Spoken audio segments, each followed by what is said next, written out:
we're definitely skeptical of the overall approach we take in mental health.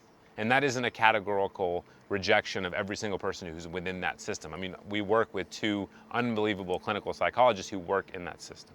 And so what's true is there are some excellent programs, there's some excellent people doing great work.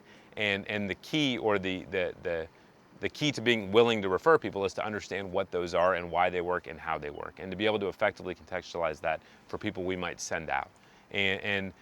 But my view is, and this is super important, is if someone who comes through our program believes that part of their 18-month journey ought to include a mental health professional, that's awesome, because that's the person they feel like they can go and have open and honest discussions with, because they don't have someone in their life that they can do that.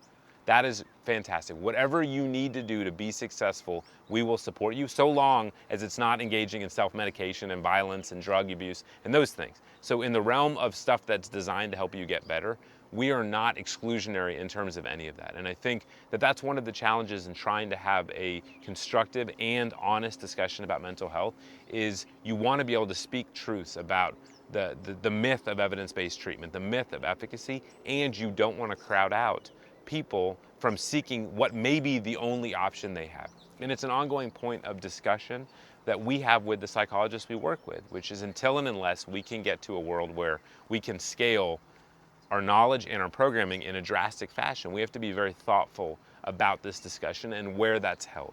But it is true that we absolutely are in the early stages of evolution when it comes to mental health. And whether it's Wilkie, Secretary Wilkie, saying we're the Sputnik stage, whether it's Vikram Patel from India saying we're all developing countries when it comes to mental health, the truth is there should be a sense of urgency that is not present when it comes to mental health, because what we're doing isn't working for the vast majority of people.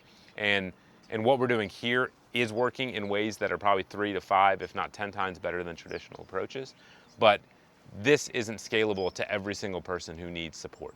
And so for us, the strategy has to be, how do we work collaboratively with the mental health system to inform and transform how they do what they do, which is accepting that they do certain things in their settings. How do we help support them to build deeper relationships and connection with their clients? That's not happening now. How do we share the client view of why they're not showing up after their first or second appointment 80% of the time? And that's the stuff I think that needs to be discussed, and the client or representatives of the client have to be sitting at that table, and they're not right now. And that's a shame and a tragedy, and it explains why we just keep doing the same thing over and over and expect the result to be different. And when it's not different, we blame the patient. Oh, well, they chose not to come to care. And I've been to mental health treatment, and I can tell you why I didn't go.